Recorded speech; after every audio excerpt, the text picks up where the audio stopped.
So hello guys, welcome to our channel. आशा करता हूँ आप सभी अच्छे होंगे, अपना ख्याल रख रहे होंगे। तो दोस्तों, आज हम लोग जनरल मैनेजमेंट के कुछ इंपॉर्टेंट क्वेश्चन देखने वाले हैं जो आपके एग्जाम के लिए बहुत इंपॉर्टेंट होने वाले हैं। तो दोस्तों, जैसा कि मैंने बताया, आपको थ्योरी में ज़्यादा ध्यान देना है, तो थ्योरी वाले सब्जेक्ट में बहुत ज़्यादा फोकस करके जाइए और इतनी तैयारी करिए कि आपके 20 प्लस मार्क्स तो आ ही जाएँ। आपको सबको पता है कि कंपटीशन हाई है, कट ऑफ हाई जाने वाली है। अब एग्ज़ाम देने आप जा रहे हैं तो इसी एम से जा रहे होंगे कि भाई आपको सिलेक्शन लेना है, तो प्रिपरेशन भी आपकी उसी तरीके से होनी चाहिए। तो आपने देख लिया कि कैसे पेपर आ रहा है, कैसे क्वेश्चन आ रहा है, तो बस आप तैयारी ही करनी है। पेपर कैसा आ रहा है, तो मीडियम आ रहा है या तो बिलो मीडियम आ रहा है, तो आपको ऐसी तैयारी करनी है। अगर मीडियम भी आ जाए तो उसमें भी 20 प्लस लाना है, अगर बिलो मीडियम आ जाए तो 23 प्लस। तो इस हिसाब से तैयारी करके चाहिए। तो चलिए स्टार्ट करते हैं हम लोग।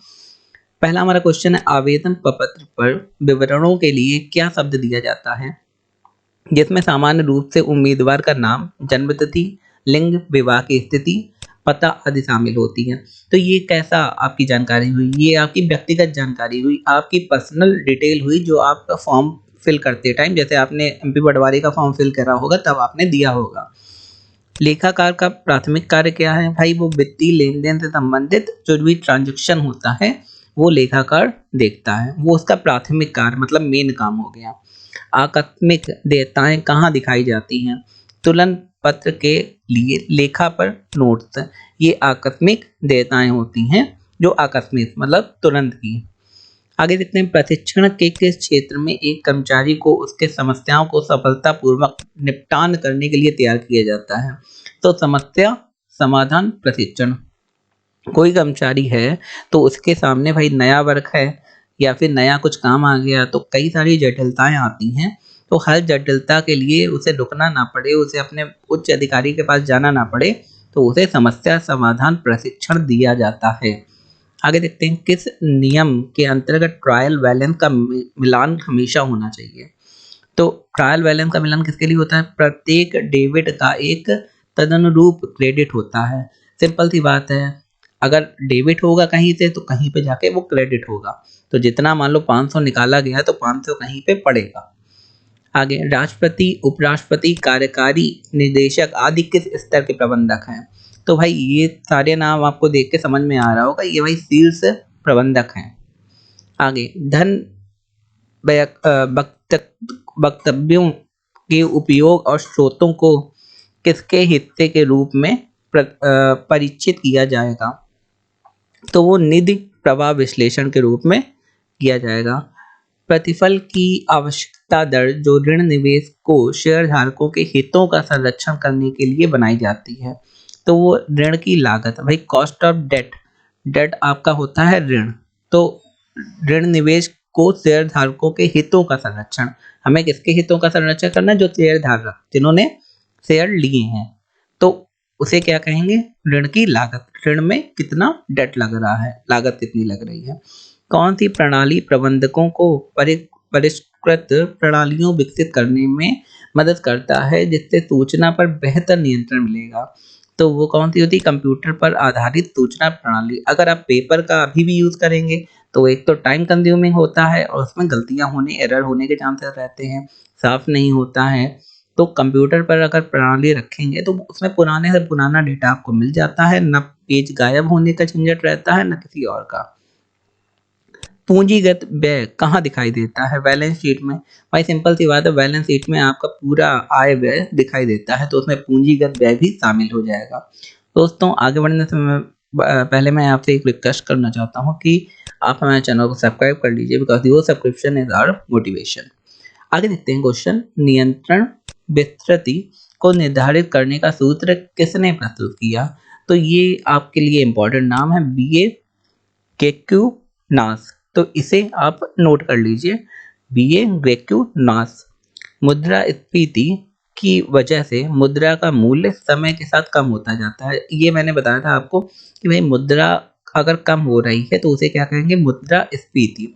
सपोज करिए आपने 5 लाख रुपए बैंक में जमा करिए, अब 10 साल बाद क्या 5 लाख रुपए का मूल्य 5 लाख ही रहेगा, हो सकता है वो 7 लाख हो जाए 10 साल बाद। भाई पैसे की वैल्यू धीमे धीमे कम होती रहती है, अगर आपने उसे कहीं इन्वेस्ट नहीं करा तो वो कम हो जाएगा, तो उसी को कहेंगे मुद्रा स्फीति। मुद्रा मूल्य में कमी के कारण व्यक्ति भविष्य की तुलना में वर्तमान में उपभोग करना पसंद करता है कि भाई अभी अभी जल्दी जल्दी जितना खरीदना हो खरीद लो और भविष्य की ना सोचो कि आगे क्या होने वाला है। तो मुद्रा मूल्य में कमी तो होगी। मुद्रा का मूल्य अलग अलग समय बिंदुओं पर अलग अलग होता है, ये तो आपको पता ही है भाई। मुद्रा का मूल्य अभी 10 रुपए का वैल्यू, किसी टाइम 1 रुपए का भी वैल्यू था, अब 1 रुपए का वैल्यू नहीं है। एक अनूठा प्रतीक जो कि ब्रांड का एक हिस्सा होता है किस रूप में जाना जाता है? ये आपको पता होगा, लोगो होता है, हर कंपनी का एक लोगो होता है। इस डिजाइन में आपने देखा होगा कि हर ब्रांड के लिए एक विशेष, जैसे निशान कार हो गई या बीएमडब्ल्यू हो गई, आप लोगो देख के पहचान जाते हैं।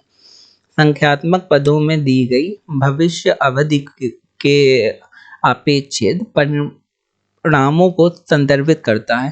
भाई संख्यात्मक पदों में दी गई भविष्य अवधि मतलब भविष्य में कैसा परिणाम रहेगा। इसके लिए क्या होता है, इसके लिए हम लोग बजट ही तो देते हैं कि बजट जैसे गवर्नमेंट लाती है तो कब के लिए लाती है, वो भविष्य के लिए लाती है। आगे, किस व्यक्तिगत मूल्यांकन गतिविधियों में मूल्यांकनकर्ताओं को कर्मचारी के व्यवहार के प्रबल एवं कमजोर पहलुओं को वर्णन करने में के लिए कहा जाता है? तो होता है निबंध मूल्यांकन। इसे कहेंगे निबंध मूल्यांकन। तो ये हो गई डेफिनेशन। इससे अगर कोई क्वेश्चन बनता है तो आप लगा के आएंगे।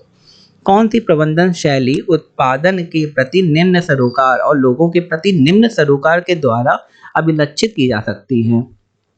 तो वो क्या होता है? अबंधता, अहस्तक्षेपी। तो मतलब अहस्तक्षेपी माने दूसरों का कम से कम सरोकार रहे, निम्न सरोकार।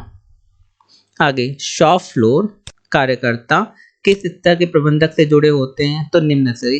शॉप फ्लोर आप समझ लीजिए, शॉप फ्लोर किसे कहते हैं? जो सबसे नीचे वाला फ्लोर होता है।